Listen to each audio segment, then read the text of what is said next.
السلام علیکم ورحمۃ اللہ نحمده ونستعينه ونستغفره ونؤمن به ونتوكل عليه ونعوذ بالله من شرور أنفسنا ومن سيئات أعمالنا من يهده الله فلا مضل له ومن يضلله فلا هادي له وأشهد أن لا إله إلا الله وحده لا شريك له وأشهد أن سيدنا ومولانا محمدا عبده ورسوله صلى الله تعالى عليه وعلى آله وأصحابه وسلم تسليما كثيرا كثيرا أما بعد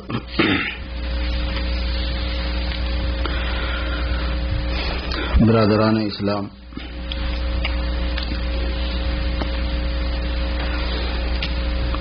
اسلام کی تعلیمات میں ایک خصوصیت یہ ہے کہ وہ ہر شخص کو اپنے طور پر ذمہ دار بناتا ہے اور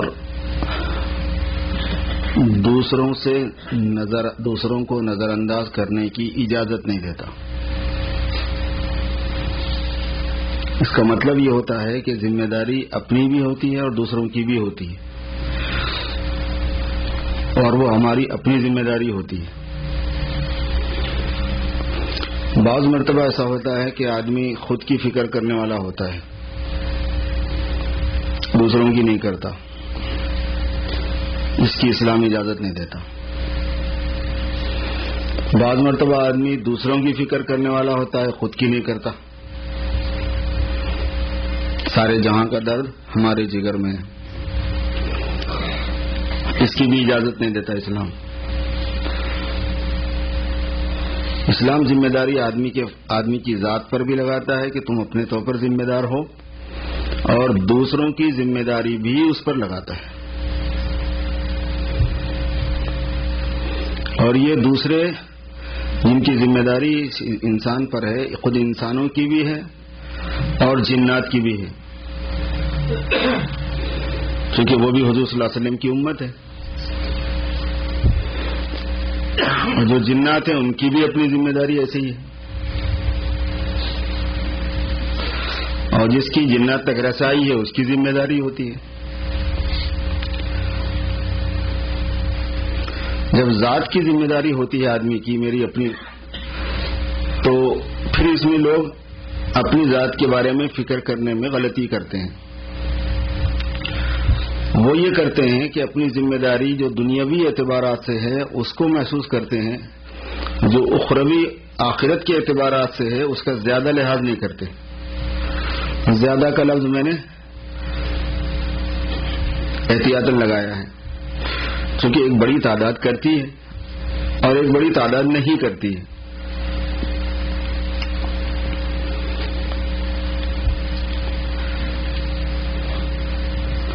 امام ابو حنیفہ رحمۃ اللہ علیہ نے جو فقہ کی تعریف فرمائی، دین کی جو تعریف فرمائی، وہ یہ تھی کہ ہر نفس کا پہچان لینا اس چیز کو جو اس کے نفع کی ہیں، ان چیزوں کو جو اس کے نفع کی ہیں، اور ان چیزوں کو جو اس کے نقصان کی ہیں، دنیا میں اور آخرت میں۔ یعنی ہر شخص اپنے نفع کی چیزوں کو پہچان لے، جو دنیا سے متعلق ہیں وہ بھی، جو آخرت سے متعلق ہیں وہ بھی، اور جو نقصان کی چیزیں ہیں ان کو پہچان لے، ان سے واقفیت حاصل کر لے، جو دنیا کی لین سے ہیں ان کو بھی، جو آخرت کی لین کے ہیں ان کو بھی۔ جس آدمی کو یہ چار باتیں حاصل ہوتی ہیں اس کو دین ملتا ہے۔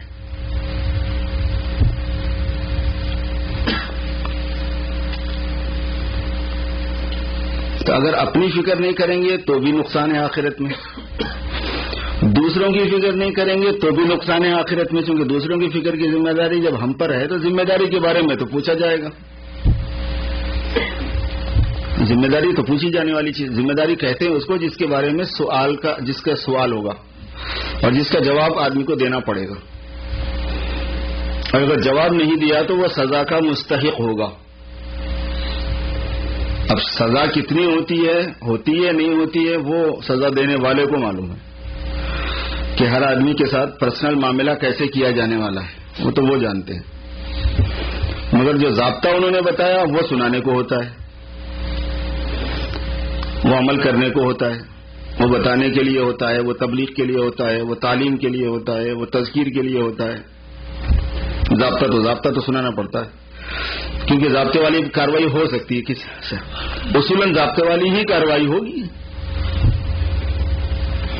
بے ضابطہ کارروائی تو ایکسپشنل چیز ہے، استثنائی ہے کہ کسی کی کوئی خاص بات بہت اچھی لگ گئی تو اس کی دوسری باتوں کو نہیں پوچھ رہے، مگر اب کس کی لگے گی اچھی کس کی نہیں کیا کہہ سکتے، اس لیے اس کو ذہن میں نہیں رکھا جا سکتا نا، ذہن میں رکھا جا سکتا ہے، لحاظ نہیں کیا جا سکتا اس کا عملی زندگی کے لیے۔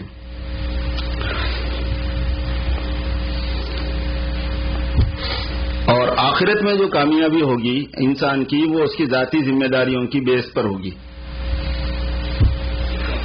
یعنی جتنے دن دنیا میں زندگی گزارا انسان اتنے دن پوری دنیا کے حالات کیسے تھے اس سے بحث نہیں ہوگی، اس سے تم اس پہ ڈسکس کرو، تم تبصرہ کرو،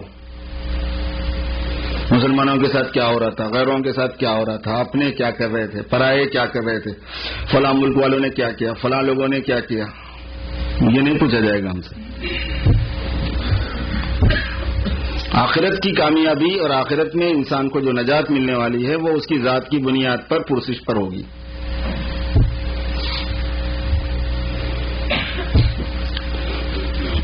اور حساب کتاب جو ہوگا وہ دو قسم کا ہوگا، ایک اللہ تعالیٰ کے حقوق کی لائن سے، اس میں سب سے پہلے نماز ہوگی، اور دوسرے بندوں کے حقوق کی لائن سے، اس میں سب سے پہلے بندوں کے خون کا حساب لیا جائے گا کہ کسی کا آپ نے خون تو نہیں کیا ہے، اور خون کیا ہے تو اس کی جواب دہی کرنی پڑے گی۔ یہاں سے حساب شروع ہے بندوں کا، پوچھا تو جائے گا ہر چھوٹی بڑی چیز کو، حساب تو ہر چھوٹی بڑی چیز کا ہوگا، کیونکہ لکھی ہوئی ہر چھوٹی بڑی چیز ہے۔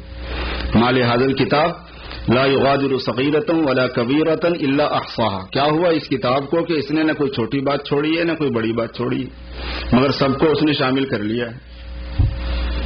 پہلے زمانے میں کتابوں میں لکھا جاتا تھا پیپروں پہ، اس لیے بڑا تعجب بھی ہوتا تھا لوگوں کو، اور جب سے یہ ویڈیو کا سسٹم آ گیا، کیمروں کا سسٹم آ گیا، تعجب نہیں رہا کہ چھوٹی چیز چھپتی ہے کہ بڑی چیز چھپتی ہے۔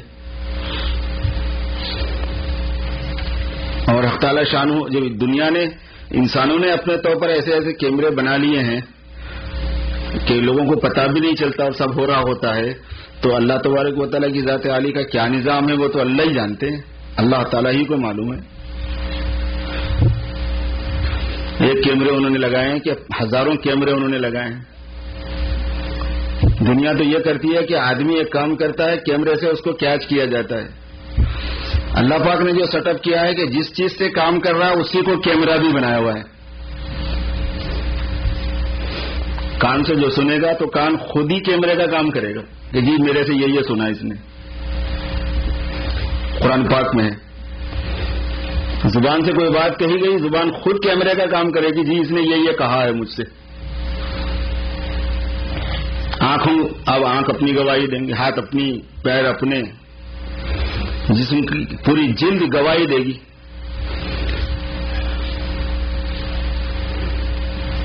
جلود کا لفظ آتا ہے قرآن پاک میں کہ ان کی کھال گواہی دے گی۔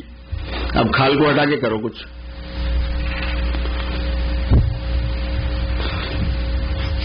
وہ تو قادر مطلق ہیں، وہ تو علیم بذات الصدور ہیں، وہ علام الغیوب ہیں۔ جب وہ قادر مطلق ہیں تو ان کے لیے کیا ہے؟ دنیا قادر مطلق نہیں ہے، معمولی سا اختیار اللہ نے دیا تو کتنی ہوشیاریاں کرتی ہے، کتنی سوجھ بوجھ سے کام لیتی ہے۔ جرائم کو، کرائم کو پکڑنے کے لیے کیسی کیسی تدبیریں وجود میں آ گئی۔ حق تعالی شان جرائم اور کرائم کو پکڑنے کے لیے کیا نہیں تدبیر کرے ہوں گے، مگر یہ جرائم ان کے والے۔ ہر حکومت اپنی فکر کرتی ہے، اللہ پاک کی حکومت بھی اپنی فکر، ان کا اپنا انتظام ہے۔ تو آخرت میں جواب دہی، کون سی چیزیں آخرت میں مجھے فائدہ پہنچانے والی ہیں اس کو اچھی طرح سے پہچان لینا، اور کون سی چیزیں نقصان پہنچانے والی ہیں ان کو پہچان لینا، اور دنیا میں کون سی چیزیں نفع پہنچانے والی ہیں ان کو پہچاننا، اور آخرت میں کون سی چیز، اور دنیا میں کون سی چیزیں نقصان پہنچانے والی ہیں ان کو پہچاننا. 4 چیزوں سے واقفیت ہونا ہر نفس کو. یہ دین کی تعریف کرتے تھے پہلے ایسے. ہم جن کے مقلد ہیں، جن کی تحقیق پر ہم سب سے زیادہ اعتماد کرتے ہیں کہ ہمارے علم میں، ہماری تحقیق میں، لاکھوں کروڑوں علماء کی تحقیق میں ان سے بڑا محقق جو ہے وہ قرآن اور حدیث کا پیدا نہیں ہوا. یہ مطلب ہوتا ہے کسی کو امام ماننے کا کہ سب سے ٹاپ پہ آپ نے ان کو تسلیم کرتے ہیں کہ اس کی تحقیق، اس کا ریسرچ یہ سب سے زیادہ کوالٹی کا، سب سے اعلیٰ کوالٹی کا ہے. وہ امام ابو حنیفہ رحمۃ اللہ علیہ ہیں. کیونکہ اس زمانے میں 40 بڑے علماء کی کابینہ انہوں نے بنائی تھی اسی مقصد کے لیے. اس زمانے کے ٹاپ کے جو علماء تھے اور صرف یہی کام کرتے تھے اور کوئی کام دوسرا نہیں ہوتا تھا. اجتہاد کرنا، مسائل نکالنا قرآن پاک میں سے، حدیث مبارکہ میں سے، اور حدیثوں کا ذخیرہ بے شمار ان کے پاس تھا. جس زمانے میں امام ابو حنیفہ پیدا ہوئے اس زمانے میں ان کے شہر میں 1400 صحابہ تھے. ملاقات دیکھنا ان کا 19 صحابہ سے کو ثابت ہے، اور ملاقات ان کی 3 صحابہ سے ثابت ہے. کتابوں میں جو ثابت ہے وہ یہ ہے. باقی جب پیدا ہوئے تھے وہ تو اس وقت 1400 صحابہ تھے وہاں پہ. اب ان کے پاس حدیثیں کیسے نہیں رہیں گے، اور کہاں جائیں گے پھر حدیثیں وہاں نہیں رہیں گی. تو اس لیے امام ابو حنیفہ کا مرتبہ امام بخاری سے بہت آگے ہوتا ہے. لوگوں کو پتہ نہیں ہے اس بات کا.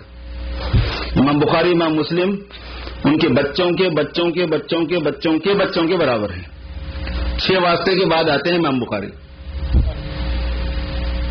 ان کو بیچ میں 6 واسطے آ گئے، 7 واسطے آ گئے. ان کو تو 2 ہی واسطے تھے بیچ میں، 3 واسطے تھے بس بیچ میں. زیادہ تر ان کی ثلاثیات ہی ہیں 3 واسطوں سے، اور وہ تینوں بالکل کنفرم ہوتے تھے، پکے آدمی تھے. معلوم تھا یہ کون ہے، یہ نافع ہیں، یہ ابن عمر ہیں، یہ فلاں ہیں، یہ ابن مسعود ہیں، حماد ہیں، ابراہیم ہیں. اور ان کے اساتذہ لمبے چوڑے تھے ہی نہیں. ان کی ہسٹری ان کو یاد رکھنا مشکل ہی نہیں تھا کچھ. ان کے پاس جو حدیثیں ہوتی تھی ان کے ضعیف ہونے کا سوال ہی نہیں ہوتا تھا، کیونکہ ضعیف حدیث بیچ میں زیادہ آدمیوں کے آنے سے بنتی ہے. ضعیف حدیث حدیث کی وجہ سے ضعیف نہیں بنتی، ضعیف حدیث آدمیوں کے بیچ میں زیادہ آنے سے بنتی ہے. وہاں بیچ میں زیادہ آدمیوں کے آنے کا سوال ہی نہیں تھا کچھ. اس لیے امت جو ہے وہ امام ابو حنیفہ پر سب سے زیادہ ٹرسٹ کرتی ہے کہ کلیکٹیولی کام کیا، انہوں نے اجتماعی کام کیا، انفرادی بھی نہیں کیا. اور بھی فقہ کے اعتبار سے، تقوی کے اعتبار سے، سوجھ بوجھ کے اعتبار سے انہوں نے یہ تعریف کی ہے دین کی، فقہ کی، جو میں سنا رہا ہوں آپ کو. ہم جن کی تحقیق پہ بھروسہ کرتے ہیں انہوں نے کہا کہ یہ آیا تو دین آیا. اب ہم سوچیں کہ ہمیں نہ دنیا کی لین کی کچھ معرفت ہے، دنیا کے نفع و نقصان کو بھی یہ مسلمان اس زمانے میں نہیں پہچان رہا. ہم سے تو زیادہ غیر ہی پہچان رہے ہیں دنیا کو بھی. ہمیں منع کیا گیا تھا دنیا پہچاننے سے، ہمیں تو منع نہیں کیا تھا. لیکن جب آدمی کا جب دین خراب ہوتا ہے مذہبی آدمی کا، تو اس کی دنیا آٹومیٹک خراب ہوتی ہے. کیونکہ دنیا دیندار آدمی کی دین سے ریلیٹڈ ہے. دیندار آدمی کی دنیا اس کے دین سے، اس کے مذہب سے متعلق ہوتی ہے. وہ مذہب خراب ہے تو دنیا بھی آٹومیٹک خراب. بے دین آدمی کی دنیا کا سسٹم الگ ہے، دیندار آدمی کی دنیا کا سسٹم الگ ہے. آج مسلمان جو پیچھے ہے، مغلوب ہے، مقہور ہے، ذلیل ہے، حقیر ہے، لوگوں کی نگاہوں میں خراب ہے، اس کی پکچر، اس کی تصویر انتہائی خراب ہے، وہ دین کی وجہ سے ہے یا دین کا نام رکھ کے بے دینی کی وجہ سے ہے؟ دین کا نام رکھ کے بے دینی کی وجہ سے لیتے ہیں. دین کا نام ہے بے دینی، تو اس بے دینی نے نقصان پہنچایا ہوا ہے. دین نے نہیں نقصان پہنچا. دین تو کبھی نقصان پہنچانے کے لیے ہوتا ہی نہیں. دین نقصان نہیں پہنچاتا کبھی بھی. دین تو وہی ہے جو صحابہ کے پاس تھا. دین تو وہی ہے جو تابعین کے پاس تھا، جو تبع تابعین کے پاس تھا. قرآن بھی وہی ہے، اس میں کوئی تبدیلی نہیں ہوئی. حدیث مبارکہ وہی ہے، اس میں کوئی تبدیلی نہیں ہوئی. سیرت وہی ہے، اس میں کوئی تبدیلی نہیں ہوئی. اللہ کے وعدے ویسے ہی ہیں، اللہ کی طاقت ویسی ہے، اللہ کی صفات ویسی ہے. وہ قدرت والے ہیں، وہ طاقت والے ہیں، وہ مدد کرنے والے ہیں، وہ غلبہ دینے والے ہیں، وہ جو ارادہ کرے وہ کرنے والے ہیں، ان کے ارادے کو کوئی کینسل نہیں کر سکتا، وہ جو کچھ کرے اس کو کوئی آدمی اوائڈ نہیں کر سکتا، انہی کا فیصلہ ہوگا۔ اللہ پاک کی نہ قدرت بدلی، نہ اللہ پاک کی صفات بدلی، نہ اللہ کا کلام بدلا، نہ اللہ کا دین بدلا۔ پھر یہ کیسے ممکن ہے کہ دین پر چلنے کی وجہ سے مسلمان پیچھے ہو جاتے ہیں؟ دین کا نام لے کے جب مسلمان دین پر نہیں چلتا تو پھر وہ دنیا پر بھی نہیں چل پاتا، اس کی دنیا بگڑ جاتی ہے۔ کیونکہ دنیا والے کے سامنے خالی دنیا ہے تو اس کو نفع نقصان کا اندازہ کرنے میں بہت مدد ملتی ہے کہ اس کو پتا ہے کہ میں اگر بھروسے والا معاملہ نہیں اپنی زبان پہ قائم نہیں رہوں گا تو لوگ ٹرسٹ نہیں کریں گے، جب ٹرسٹ نہیں کریں گے تو کسٹمر کھو دوں گا میں۔ وہ بول دیا تو بول دیا، اپنی بات کا پکا، اپنی زبان کا پکا، اپنے وعدے کا پکا، اپنی چیز کا پکا۔ اس کو پتا ہے کہ سکہ رائج الوقت دنیا میں یہی ہوتا ہے۔ اب جس کے پاس میں دین نہیں ہوتا، جب وہ دنیا پہ جاتا ہے تو وہ سمجھتا ہے کہ یار یہ آیا ہے کسٹمر، پتہ نہیں بعد میں یہ آئے گا نہیں آئے گا اور کوئی دوسرا آئے گا نہیں آئے گا، بس پہلے دوسرے کھیت میں جتنا مارنا ہے مار لو، جتنا فراڈ کر سکتے ہو کر ڈالو، جتنی جھوٹ بول سکتے ہو بول ڈالو، دوسرے کے پیسے آ گئے وہ کھا جاؤ، غریبوں کے پیسے آ گئے وہ کھا جاؤ۔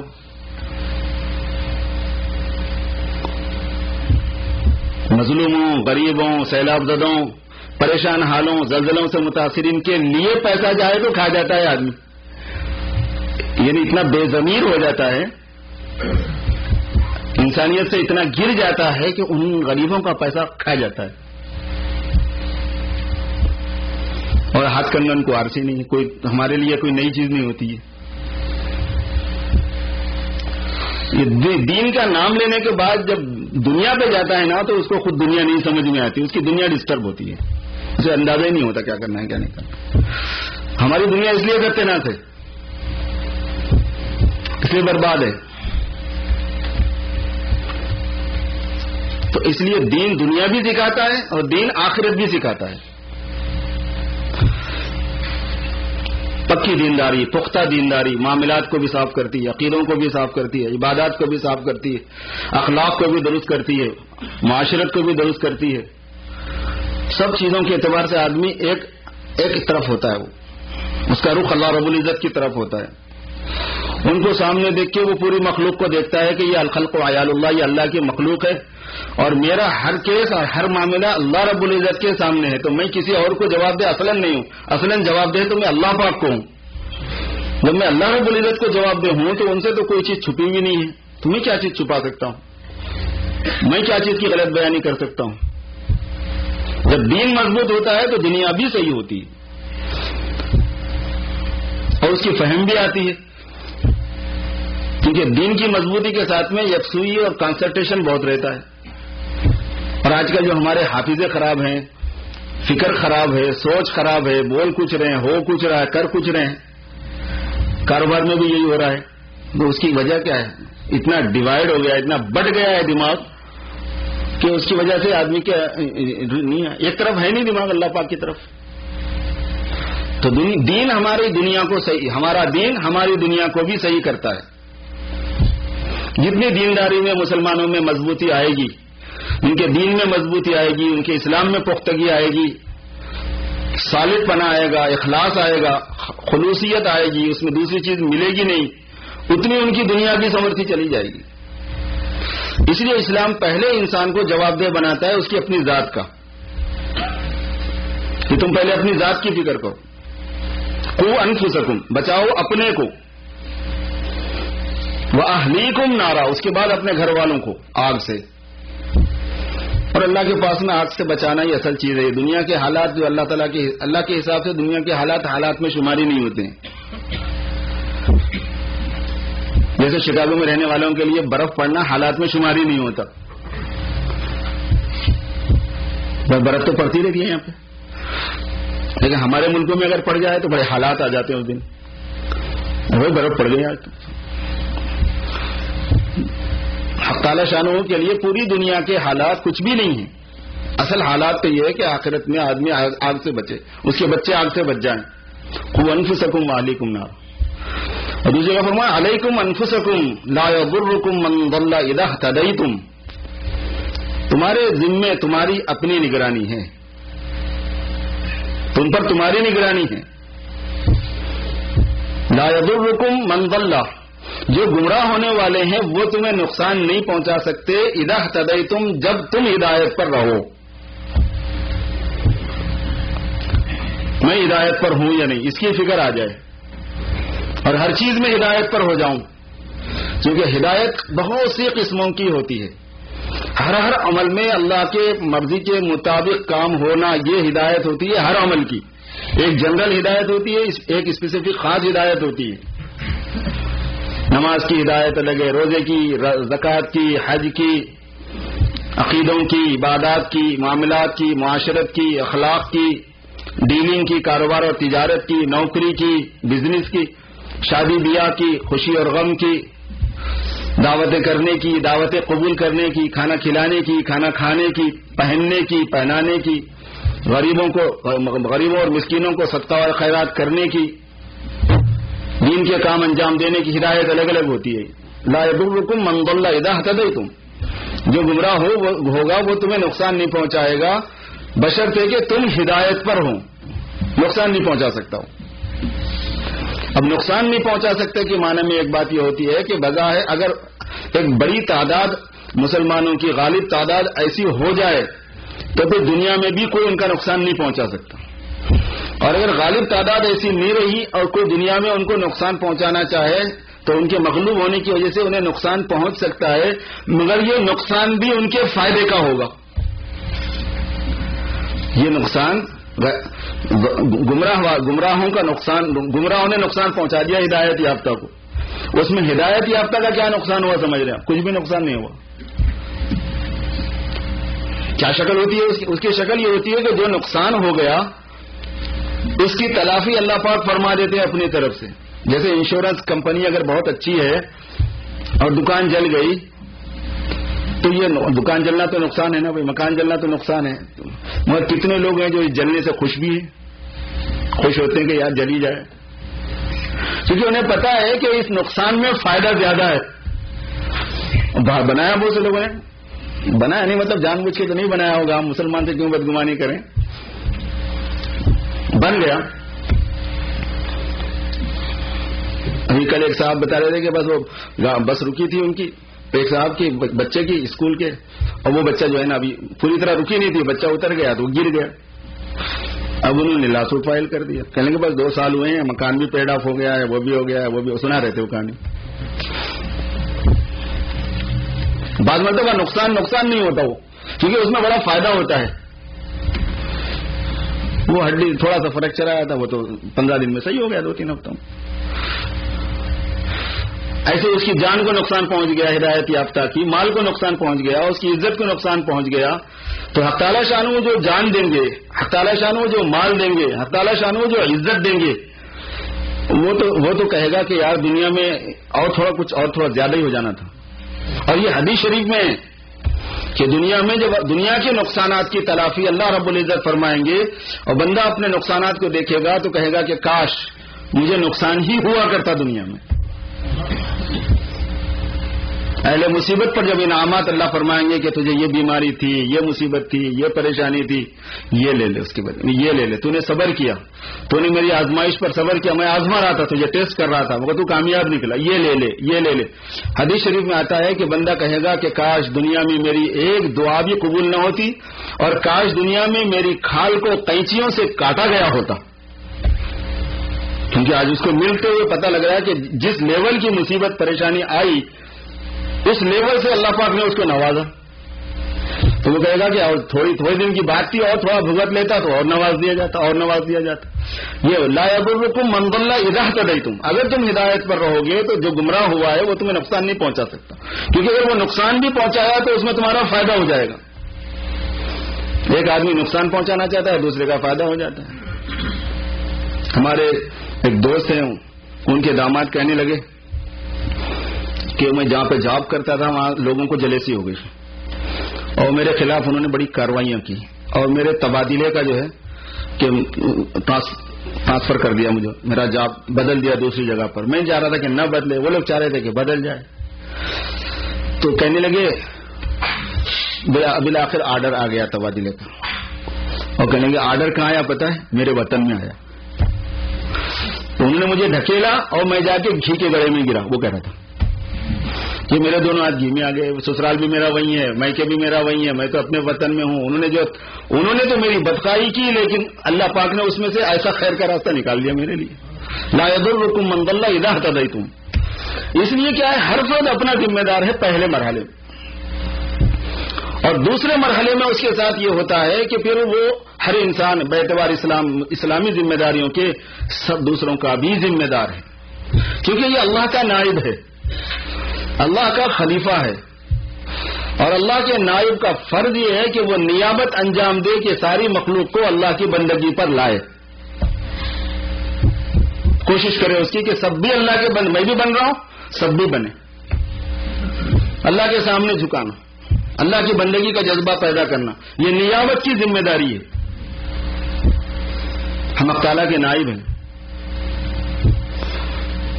ساری انسانیت کی فکر اور اس کے لیے کوشش اور جدوجہد، مال سے بھی، جان سے بھی، جذبات سے بھی، خواہشات سے بھی، کوششوں سے، بولنے سے، کہنے سے، عمل کرنے، سب چیزوں سے کہ وہ دوسرے بھی آ جائیں. اور اسی لیے ہمارا کوئی کام جو ہے ہمارا اکیلے کا شمار نہیں کرتے، اللہ تعالیٰ سب کا شمار کرتے ہیں. ہم جب سورہ فاتحہ پڑھتے ہیں نماز میں، اللہ پاک سے کہتے ہیں کہ یا اللہ ہم آپ کی بندگی کریں گے، ایاک نعبد، اور ہم آپ کی بندگی کرتے ہیں. میں آپ کی بندگی کرتا ہوں نہیں ہے، میں آپ کی عبادت کرتا ہوں یا عبادت کروں گا یہ نہیں ہے. اور عجیب بات کیا ہے، آپ اکیلے پڑھ رہے ہیں تو بھی یہی پڑھنا ہے کہ ہم کر رہے ہیں.